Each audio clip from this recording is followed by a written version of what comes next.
이미 미국은 마음이 떴다고 봐야 돼요. 2030년 전에 이제 주한미군의 존재는 사실상 이제 또 없애버릴 수도 있는. 지금 뭐 28,000명이 이제 만여 명만 남겨놓으라고 했던 게 그게 다 이제 암시하는 의미하는 바가 있는 거죠. 그래서 주한미군은 이제 줄어들 수밖에 없다.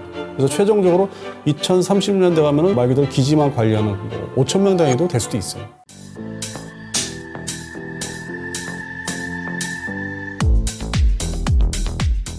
시청자 여러분 안녕하십니까? 저는 디펜스타임즈 대표 안승범입니다.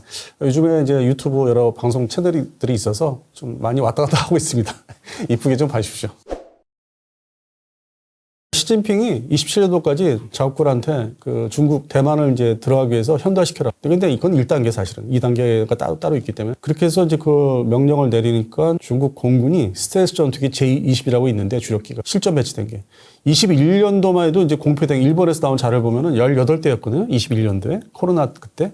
근데 24년도에서 지금 딱 보면 200대가 됐어요. 미국이 지금 놀란 거지. 아, 얘네가 이렇게 급속도로 만드나? 아주 신속하게? 근데 이미 배치가 됐다는 거예요. 200대가. 그러면 이거 당장 들어갈 수 있겠네, 대만? 일단 스텔스 전투기 200대면. 그래갖고 작년부터 이제 미국이 난리가 난 거죠. 빨리 배치해. 그래서 뭐 이와쿠니부터 현대화하고 이와쿠니의 뭐 온갖 스텔스 전투기나 어떤 신형 전투기 빨리 보내 해서 지금 완료가 됐고 1차 완료. 두 번째 단계가 이제 가다나 기지. 가다나 기지가 며칠 전에 이미 또 신형 전투기가 원래 내년에 배정돼 있는데 올해 벌써 2대가 갔더라고. 며칠 전에. 이게 지금 미국은 이 주일미군은 전력을 전력 투구하는 게 지금 주한미군의 문제가 아닌가. 근데 그동안에 동북아에 나와 있는 주일미군의 전력에 대해서 미국이 이렇게 현대화한 게 언젠가 그래서 거꾸로 역사를 거슬러 올라가 보니까 1980년 미국의 레이건 행정부가 들어섰을 때 그때 주한미군군하고 동시에 현대화를 했어요. 근데 그때 들어와 있는 전투기, 그러니까 가데나에 그 당시에 들어간 게 F-15C가 지금 퇴역을 다 시키고 신형 전투기에 들어가기 시작하고 그 다음에 주한미군군의 A-10C라고 이제 썬더볼트 공격기라고 있어요. 대전차 공격.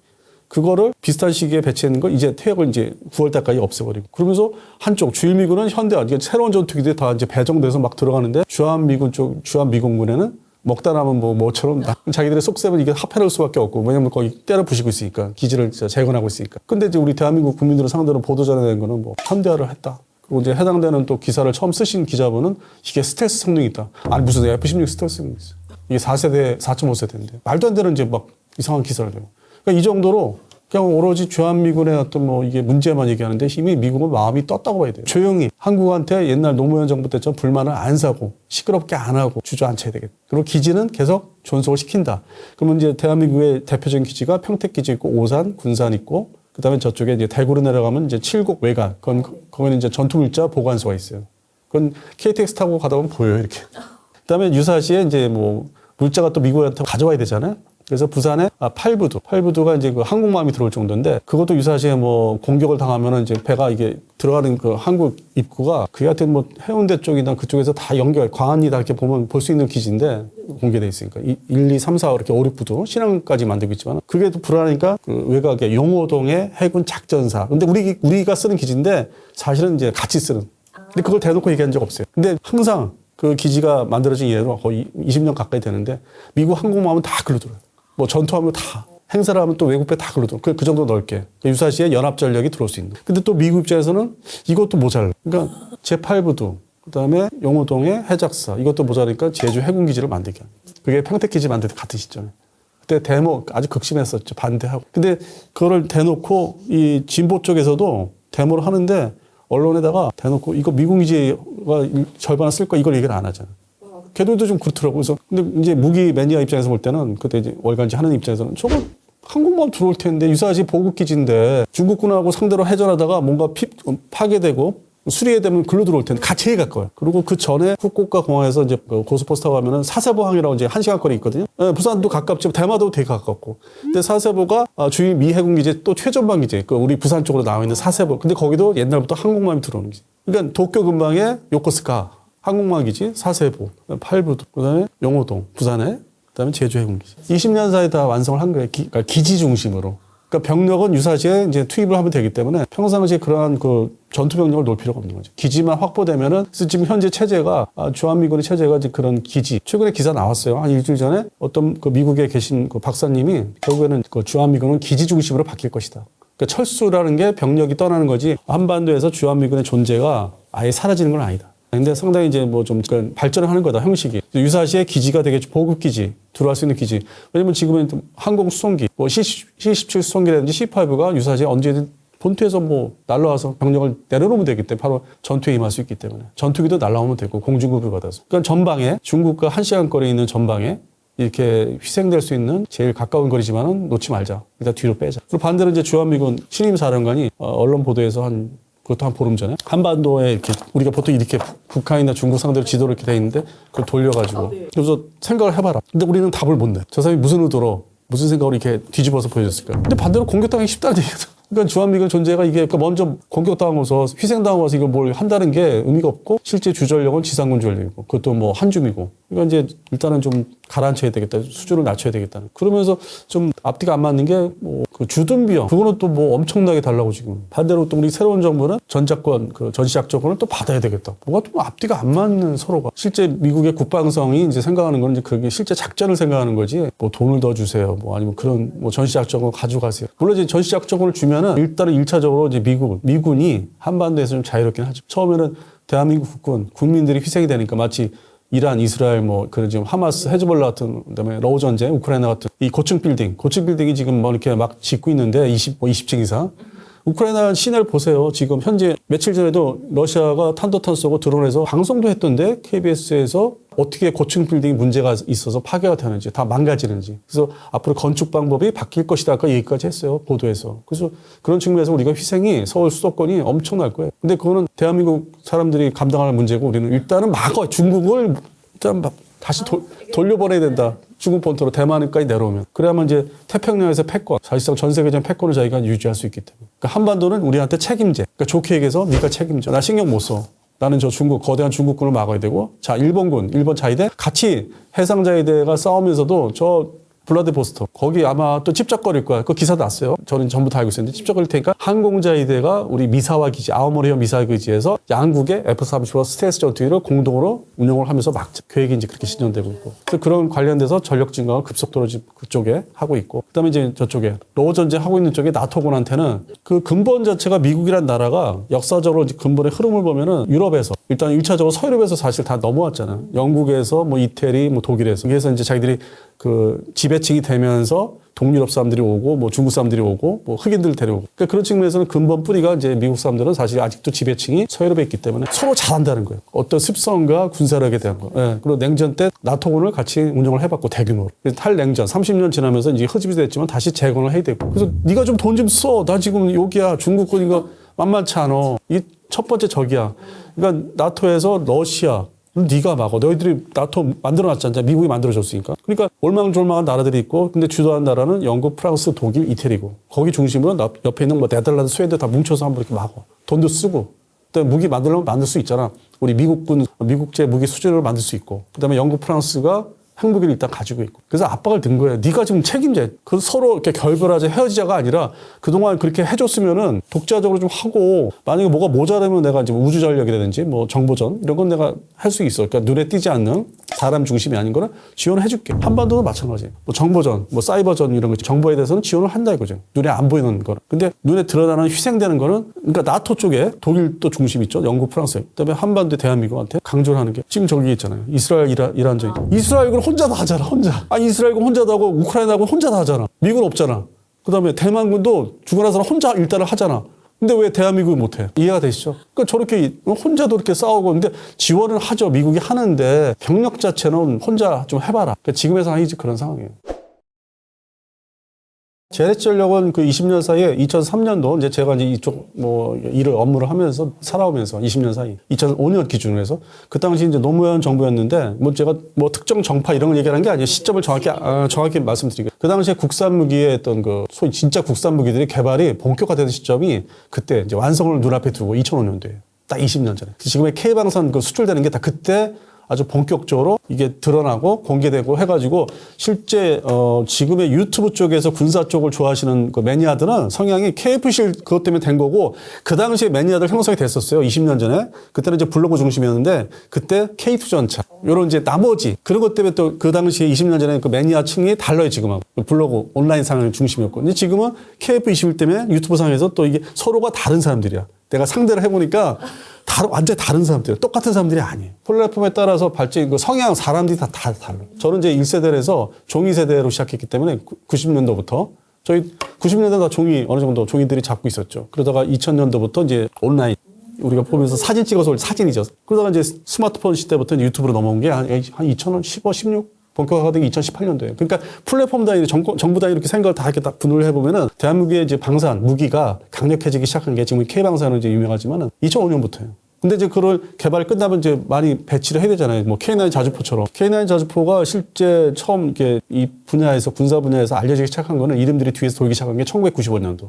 뭔가 개발을 하고 있다. 신형 자주포를. 그래서 저는 이제 그 얘기를 접하면서 95년도에 무슨 우리가 자주포 만들 능력이 있다고. 그랬는데 실제 99년도에 공개가 딱. 그리고 파주에 있는 부대에 포병 여단에 배치가 돼서 가서 보니까 아주 뭐 성능이 좋더라고요.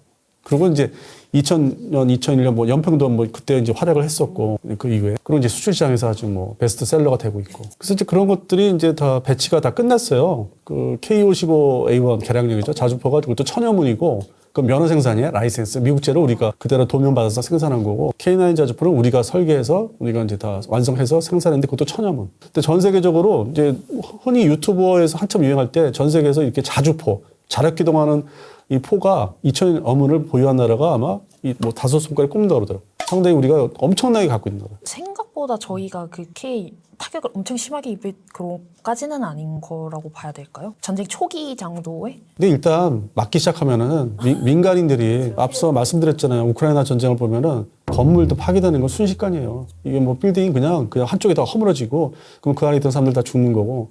그래서 그런 피해부터 시작하기 때문에 맞고 시작하면은 불리한 거고. 그리고 이제 여론 자체가 그렇게 전쟁이 시작되면은 이제 뭐 안 좋죠. 그게 꼭 뭐 주한미군 없다 있다 차이가 아니라 초기에 우리가 북한의 움직임을 파악할 수 있는 정보, 파악할 수 있는 거. 근데 그게 안타깝게도 작년에 그게 다 완전 훼손됐잖아요. 그러한 관련된 게. 이건 정파 얘기가 아니에요. 이게 저도 참 참담한 게 그 북한 대비해서 정예화된 게 지금 다 아주 이상하게 돼버렸잖아요. 또 심리적으로 좀 그런 게 제일 앞서가 있는 전력인데 그게 재건을 좀 해야 되고 그것부터 재건해야 돼요. 정보력과 특수부대 문제, 특수부대 사기 문제. 아직도 깔아앉아 있죠. 그래서 그런 부분을 재건해야만 유사시 대비할 때 피해를 좀 그런 그 부대나 정보력이 움직여줘야만 피해를 줄 수 있는 거죠. 쟤네들이 움직이고 있다. 대비하자. 탄도탄 준비해라. 뭐 이렇게 이제 그런 게 먼저 그러니까 경보를 해야 되는데 그걸 재건해야 되고 그게 지금 뭐 러우 전쟁이나 뭐 이스라엘 이란 전쟁에서 나타나고 있고. 반면에 이제 대만군은 상당히 긴장 상태로 들어가 있는 게 또 이제 최근에 현지 뭐 보도를 보시면은 민방위 훈련 철저하게 하더라고.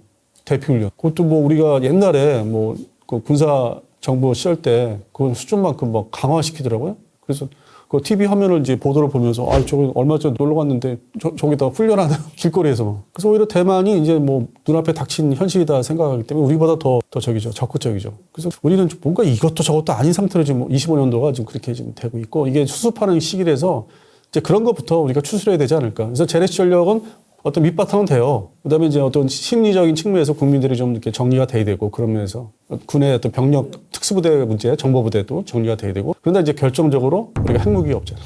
처음에는 이제 우리가 좀 피해를 보면서 이렇게 또 어느 정도 싸울 수는 있는데 그러면 이제 우리가 뭐 또 앞서가서 뭐 이렇게 넘어가잖아요. DMZ에서 넘어간다는 식.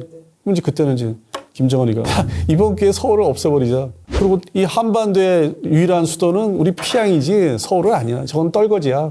이번 기회에 없어버리자. 근데 주한미군도 거의 빠졌어. 미군들도 기껏해야 이제 여기 사는 이제 미국 사람들이 얘기를 많이 하는데 거꾸로 그것 때문에 뭐 공격을 못 한다? 그건 아니거나.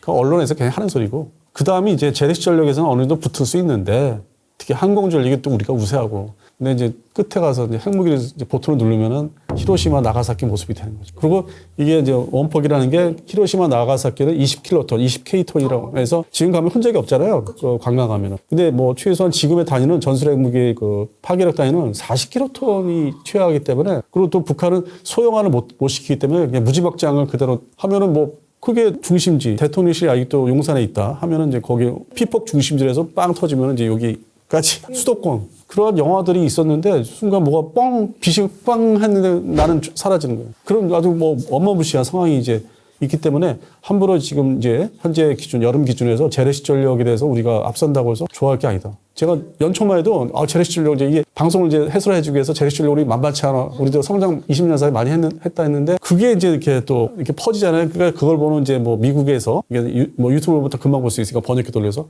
미국에서 그거 아닌데. 최근에 또 그런 관련, 그러니까 엿먹으라는 식으로 미국의 또 뭐 학자들이 얘기를 하는 거예요. 아닌데, 끝인데? 쟤들 그냥 바로 전술핵으로 넘어갈 텐데. 그 보고서가 뭐 며칠 전에 나왔어요.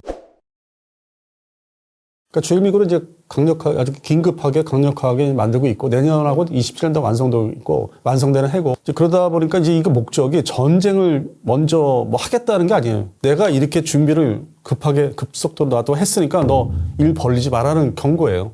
전쟁하지 말자는 거예요. 그래서 이제 그런 게 유지가 아마 2030년까지가 이제 뭐 시진핑이 뭐 또 뭐 실각한다 만다 이제 그런 얘기도 돌긴 한데 그건 결과를 봐야 되고. 그래서 중국이 이제 반대로 생각할 때 아이씨 저거 현대화됐는데 들어가면 나도 깨질 텐데. 그래서 그런 상태가 2030년까지 유지되고 그런 사이 또 중국군도 더 많은 신형 무기를 또 다른 스텔스 전투기를 또 배치한다든지. 그래서 이제 2단계로 넘어가죠. 2단계 준비 단계로. 그래서 그 와중에 2030년 전에 이제 주한미군의 존재는 사실상 이제 또 없애버릴 수도 있는. 그러니까 기지 중심으로 기지전대. 전문 용어로 해서 기지전대라고 그래요. 그 오산 같은 경우는 이제 전대. 1950년대 휴전한 이후에 1960년대까지 사실 기지전대였어요. 그때 전투기 없었어요. 기지만 가지고 있었어요. 그 송탄, 오산 송탄이 관리인들만 소위 경비원들만 있었던 시절이 있었어요. 그리고 주전력은 이제 북한을 또 견제해야 되니까 주일미군 전투기들이 와서 파견대들이 와서 들락달락. 그게 50년대, 60년대예요. 사람들은 잘 몰라요. 그러니까 그렇게 다시 바뀐다는 거예요. 주한미군은. 뭐 그렇게 바뀌었을 때 남북 관계에서 또 주의할 점 전망 이런 게 있을까요? 북한은 자기들이 이제 뭐 소원 성취는 아니더라도 어느 정도 위협이 좀 더 이렇게 뒤로 물러났다 생각하기 때문에 뭐 그거 가지고 이렇게 뭐 아주 막 우리하고 뭐 화해하자 뭐 그건 아닌 거예요. 일단 핵무기를 가지고 있기 때문에 끝장을 봐야 되겠다는 이제 그 목표점까지 왔다고 생각합니다. 그게 바로 이제 2030년도 전후에서 중국 양안 문제와 이제 결부돼서 이제 어떻게 될지 전망하기가 상당히 어려운 막판에 왔다고 봐야 되죠. 그래서 주한미군 존재 하나만 얘기하는 게 아니라 이 동북아의 미군 전력이 과연 이제 어떻게 대비를 더 할지 또 현대화를 더 시킬지 그다음에 핵무기, 전술 핵무기를 훈련을 또 할지 이제 그런 문제가 있는데 그래서 이게 주한미군 하나 문제가 아니라 역사적으로 이제 거슬러 올라가면은 1945년도 종전, 2차 세계대전이 종전된 다음에 우리는 학교에서 교육할 때 이래서 세계 평화가 왔다. 근데 덜 나쁜 놈들은 존재했잖아요. 덜 나쁜 놈들. 그러니까 나치 독일이 없어지고 일본 제국주의가 없어졌지만은 소비에트 연방이 일어나고 그다음에 1949년도 중공이 탄생했잖아요. 이렇게 강대국이 또 두 개가 사라지니까 두 개 들어서 그리고 동시에 중공 그 당시 중국이 대만을 못 먹었잖아요. 그 자기들이 어떤 역사적인 과제라고 그러잖아요. 네, 1949년도 쫓아냈는데 대만 타이베이로. 그때 동시에 한반도에서 북한 그때 김일성이죠. 6.25 전쟁 일으켰는데 완성된 게 아니잖아요. 비겼잖아요. 그러면 그들 입장에서는 역사적으로 대만이나 한반도 동일하게 저게 과제예요. 과업이에요. 점령을 해야 되는 무조건 끝을 봐야 되는. 그래서 그런 측면에서 접근해야지 뭐 이렇게 주한미군 하나의 문제가 아니라는 거예요. 그러니까 숙제는 걔들의 과제, 과업이 본격화되는 시점이다. 근데 공교롭게 북한이 핵무기를 이제 갖게 되니까 우리가 단순하게 일반적인 대결하는 게 이게 어떻게 될지 모르는 거예요. 주한미군의 뭐 있다 없다 차이는 이제 그 시긴 또 지나간 거죠. 그래서 하여튼 지금 현재 기준으로는 어렵습니다. 이게 앞으로 우리가 생존하면서 살 때 이게 어떻게 살아가야 되고 뭐 우리 자손들이 그것도 문제지만은 근데 또 실제 실생활은 한 달 하루하루 뭐 월급쟁이들이나 뭐 사업 그거 메꾸기 바빠가지고 이게 국가적인 거는 생각을 못하고 근데 또 이렇게 뭐 글을 쓴다든지 뭐 방송 출연해서 생각해보면 지금부터 이게 풀리지 않는 숙제예요. 한반도의 문제는 그 옛날부터 제 어렸을 때 70년대부터 지금까지 과연 뭐가 풀렸냐 뭐가 바뀌었냐 이거예요. 근본적으로 바뀐 게 아무것도 없어요. 그래서 앞으로도 이게 당분간 계속될 거고 결국에는 누가 한쪽이 뭐 포기한다든지 죽든지 해야만 끝날 수 있는 그런 상황이 더 극단적인 상황까지 오지 않았나. 발전됐다. 에스컬레이션은. 그래서 이게 쉽게 뭐 답을 낼 수 있는 문제도 아니고 주한미군 단순한 그 문제는 아니니까 그러니까 주한미군이 현재 있으나 없으나 그 존재가 뭐 이렇게 좀 약화돼도 그 문제는 아닌 거예요. 전시학적으로 그 문제도 아니에요. 옆에서 동시에 이제 준비를 하고 있기 때문에. 그리고 이미 한 5년 전부터 저희 같은 분야에 있는 사람들은 중국이 대만 들어갈 때 북한을 이제 사주해가지고 동시다발 전쟁을 할 것이다. 근데 지금 현재 또 추가된 게 러시아군도 그 북해도로 그 침공을 하도록. 이건 작년까지는 2개였는데 중국과 북한이 이게 내려오는 건데 올해 기준 6월달 7월달 기준은 저쪽에 또 블라디보스토크에서 북해도로. 근데 이 바다를 또 그쪽도 건너야 되잖아요. 삿포로 쪽으로. 냉전 막바지에 그 시뮬레이터 돌려보니까 일개 연대의 극동 소련군이 넘어갈 수는 있다. 일개 연대 병력이. 뭐 여단급이면 3,000명인데 뭐 한 3,4천 명이 그 상륙할 수 있다. 그러면 그걸 다 소멸시키기 위해서는 거기 또 일본 자위대가 투입돼야 되기 때문에. 그래서 거기 현재 일본의 또 전방은 그쪽이에요. 그 북해도. 그래서 훈련을 계절 상관없이 끊임없이 우리 같이 한국군처럼 훈련 많이 해요. 기갑 훈련. 전차 동원해서. 그리고 미군도 가세요. 주일미군 쪽 태평양 미군도 같이 훈련을 하는데 좀 새로운 거는 최근에 3년 사이에 주한미군 평택기지에 있는 아파치 가디언 공격 헬기, 그다음에 블랙호크 기동 헬기, 그다음에 치누크 수송 헬기가 글로 가서 같이 합니다. 이게 주한미군이 이게. 그러니까 실제로는 주한미군을 할 수가 없는 거예요. 그러니까 동부가 미국이 돼버리는 거지. 벌써 이미 하고 있다는 예행 연습을 다 했어요. 그러니까 일본 언론에 안 나오죠. 근데 일본의 어떤 간행문이나 언론에서 다 나와요. 그러니까 일본 거를 보면은 다 알 수 있어요. 한반도를 소홀히 하고 있고 주한미군의 헬기 전력이 그냥 순식간에 다 글로 간다. 이제 그런 식으로 뺀다는 거죠. 축소를 한다면. 그러면은 좀 실무자들이 좀 알고 뭐 접근 조금만 노력하면 알 수 있는 거를 좀 언론에 흘려야 되는데 그런 건 안 흘리더라고요. 이상입니다. 주한미군은 이제 앞으로 감축되는 그런 기정사실인데 단계적으로 지금 충격을 좀 완화시키기 위해서 2025년도에는 특별한 이제 모양새는 갖추지 않고 아마 내년도 후반, 2026년도 후반부터 27년도 사이에는 이제 변화가 있을 거로 보입니다. 특히 지상군이 이제 다시 스트라이커 여단이 다시 오지 않는 지금은 이제 들어왔던 거는 최근에 교체가 된 거는 미리 예산이 이제 배정돼 있어서 그걸 쓸 수밖에 없기 때문에 그거 목적으로 들어왔고 그 다음부터는 이제 이걸 들여보내지 않을 가능성이 높고 그다음에 주한미군은 말 그대로 이제 오산에만 딱 그 전투기를 배치해서 60대 지금 주일미군께 이제 합류가 됐으니까 F-16으로 단일화돼서 그래서 그런 측면에서는 뭐 좀 축소가 되는 거 점점 축소가 돼서 지금 뭐 28,000명이 이제 만여 명만 남겨놓으라고 했던 게 그게 다 이제 암시하는 의미하는 바가 있는 거죠. 그래서 주한미군은 이제 줄어들 수밖에 없다. 근데 상대적으로 이제 뭐 주둔 비용을 더 내라고 하는 거는 이제 좀 면밀하게 당국자들이 이제 서로 이제 파악을 한 다음에 좀 협상을 잘해야 되겠다. 그래서 하여튼 결론은 주한미군은 줄어들 수밖에 없다. 철수를 하기보다는 이제 축소가 되는 거 단계적으로. 그래서 최종적으로 2030년대 가면은 말 그대로 기지만 관리하는 뭐 5,000명 단위도 될 수도 있어요. 그래서 그런 전망이 미국의 입장에서는 오랜 기간 40년 동안 계속 검토를 해왔던 거를 이제 실천하는 거기 때문에 새로울 것도 없고 그리고 이제 그 사이에 우리 그 군사력, 재래식 군사력을 최대한 더 올려야 되는 그러면 이제 국방비를 더 써야 되는 그건 이제 미국에서는 좀 얘기를 하고 있고 더 올려라. 나토의 5%점. 그래서 이제 그런 측면에서는 주한미군의 존재 가치는 점점 사라진다. 근데 전 세계적으로 해외 주둔 미군들이 일본, 주일 미군 빼고는 그 단위가 그렇게 많지가 않아요. 그 기지 관리 중심이나 유사시에 전개하는 이제 부대를 이제 위해서 그런 목적으로 뭐 중동 지역도 그렇고 유럽 주둔 나토군도 이렇게 다 나라별로 이렇게 보면은 다 관리하는 쪽에 기지를 관리하는 병력으로 다 재편되고 있다는 거. 이제 거기에 대한민국도 이제 그 형태가 이제 바뀌고 있다는 거, 성격이.